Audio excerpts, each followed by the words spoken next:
We need a new generation of river advocates to speak for the river, to have a voice for the river, to prevent further degradation to the river.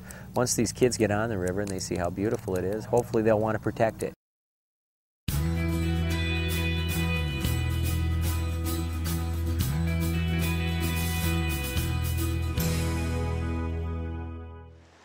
All my life I've loved hunting and fishing and being on the river. It's like doing it every day. I've noticed that if we get an inch of rain, the river goes up 1.5 feet. And seems like it's getting dirtier and dirtier. You can never, you fish with a chartreuse jig, bright green, and it gets an inch below the water and you can't see it anymore. So something's wrong with that. I think most importantly, just to get people out here and to see it. It's right in our backyard, and 80% of the people don't know what's there. It's amazing when you get off the road and on the river that you're so secluded, yet you're 1.5 miles from town. It's just fun to be in something bigger than you are, more important than you are. This is our boundary waters, the place we have to recreate. And one of the neatest things is to show kids that there's adventure right in their backyard.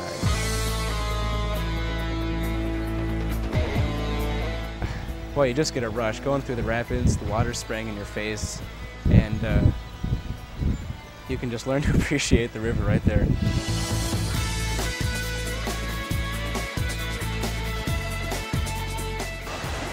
Oh, it's a beautiful day in the neighborhood! Be out on the yellow mat! Hey, During the CURE observation trip this spring, we gathered the foreign exchange students from around the area to give them an experience of what so many people in this area never experience. They were excited. I mean, they finished up and they realized what we eventually learned to realize, that it's something cool in this area. That evening, we had the bonfire surrounded by teepees, and we had storytellers from around the area giving local history, local tales. Boy, it was great. It was just a beautiful setting, and you feel transported for a moment.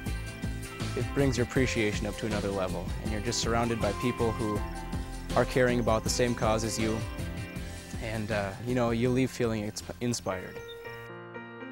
So many people just drive over the river and don't even pay attention to it, but if you actually get on the river and come down the river, you really understand what it's all about and see how gorgeous it is.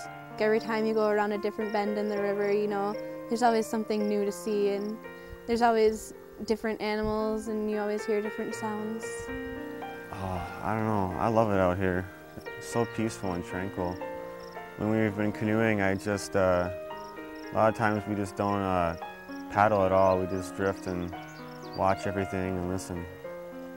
I hope someday that this river can be more like the Boundary Waters. I think it'd be a lot of fun. I definitely want to help the river and help get more people involved, getting out here, enjoying themselves. Maybe try to clean it up a little bit. I think that CURE, one of the most important things is that we actually take time to listen to what young people have to say about where they live.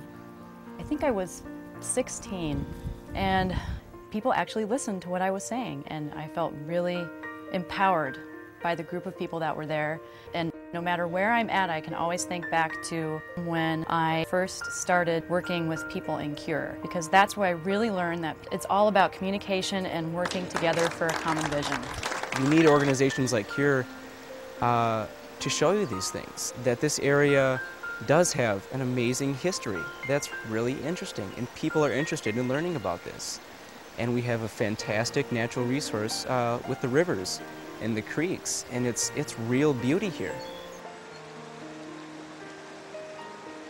And being on the CURE board has taught me more about what I can do as an individual, and inspires me to let other people know about what we have in this area.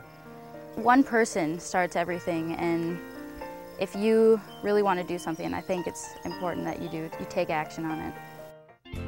I grew up on a farm, and my family has seen the struggles of farmers, and my dad was a dairy farmer. He also became aware of environmental issues, and throughout my life, he's embedded values in us about protecting the environment. When I was on the CURE board, we would discuss how the legislature is involved and how, as activists, we can change practices to help preserve the Minnesota River Valley and all the nature around it. CURE, it's so encouraging to be part of that because we're beginning to take action and spreading that action and connecting people. I see CURE doing that. One of the ways that I think CURE is so effective and so necessary, especially now, is how it continues to build and link. I think that's where it's going to grow. To become involved in the community's energies is a place where you start drinking of the hope of everybody.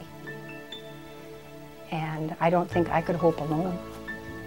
So it just seems to me that this whole movement out here to restore the life waters of CURE is such a moment of ultimate hope.